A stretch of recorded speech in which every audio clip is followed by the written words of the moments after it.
It's been 14 years since his last movie, but filmmaker Whit Stillman is back at it. His quirky new comedy, Damsels in Distress, is about a trio of girls who set out to instill traditional moral values at their male-dominated university. The film stars actors Brody and Analeigh Tipton, and I had a chance to sit down with the two of them when they were in Toronto. Poor Violet. She's a roommate who's so self-confident and constructive? Yeah, but now she's a wreck. But there's no logic to the algebra of love. The algebra of love? Mm-hmm. Sounds like the title of some lame book. It's a title, but the book's not lame at all. Well, congratulations to both of you, damsels in distress. Not that you're a damsel in distress, so to speak. You play Lily, you play Charlie, and the two of you hook up. And one of the things that a lot of people had been talking about before this film came out is at least the director's back in the game. What was it like working with him? Because he's such a character in terms of what he's able to do on screen. He's a character in real life, too. He's incredibly kind. He's hyper literate, and he's incredibly curious. He asks you a ton of questions, and he remains kind of aloof. He's hard to pin down, but he wants to know all about you. He's incredibly curious. Yeah, he's known for his dialogue and scripting. And Yeah, did you enjoy that? Because it's a bit quirky at times. Yes, you know, I think that was the fun of it, though, is the fact that you really get to indulge this, indulge in his dialect and really find the reality in it and kind of take a bite out of it and break it down and play. It's just a very free space to play and stretch as an actor.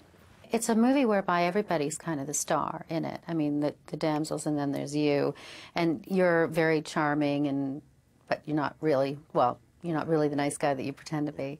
Is there any of you in Charlie?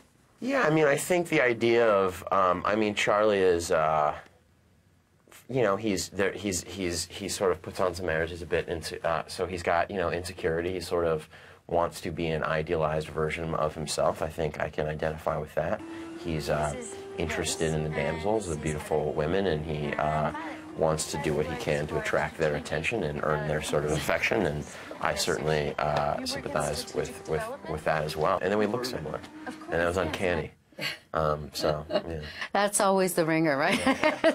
And then you two have to play with each other a little bit because you develop an interest in him and he develops an interest in you, and then Violet develops an interest in you, and then so it's an interesting interplay. How about, you know, the chemistry that you had, the two of you, in playing together?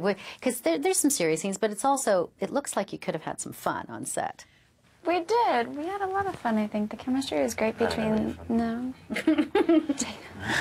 Excuse me. No, I think that the chemistry in the cast as a whole was really wonderful. You've done so much television and also film now. Do you have a preference?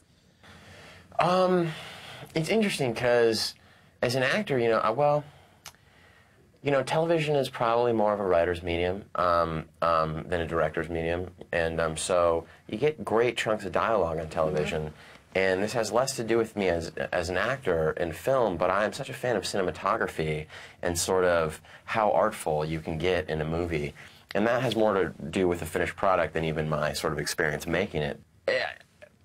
I enjoy both. I consume more movies, even bad ones. But a lot of people would still look at you no matter what you do and say, oh, OC, because you did it for so long, right? Sure. I'm tremendously proud of that, and I really like that show.